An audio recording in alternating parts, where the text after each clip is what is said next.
नमस्कार दोस्तों, आप सभी का एक बार फिर से स्वागत है हमारे इस चैनल में। दोस्तों, आज पूरे भोजपुरिया समाज के लिए एक गर्व की बात है। एक छोटे से गरीब परिवार का लड़का एक अपना ऐसा मुकाम स्थापित कर चुका है दोस्तों, जो कि ये हर किसी के बस की बात नहीं है। भोजपुरी के सुपरस्टार खेसारी लाल यादव देश के नंबर 1 न्यूज चैनल आज तक पर एक शो करने जा रहे हैं। जी हाँ दोस्तों, जिसका नाम है रंग रसिया, जो कि ये शो दोस्तों शूट हो चुका है और इसे होली के शुभ अवसर पर होली के एक दिन पहले 20 तारीख को आज तक चैनल पर दिखाया जाएगा।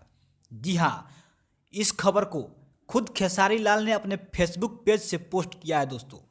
जितने भी खेसारी लाल यादव के चाहने वाले हैं, आप सभी से मेरा एक रिक्वेस्ट है कि आप लोग इस शो को ज़रूर देखें और अपने खेसारी लाल यादव को ऐसे ही आगे बढ़ाते रहें। तो नमस्कार दोस्तों, आज के लिए इतना ही। अगर ये हमारा वीडियो आप लोग को अच्छा लगा हो तो वीडियो को लाइक ज़रूर कर दीजिएगा। नमस्कार।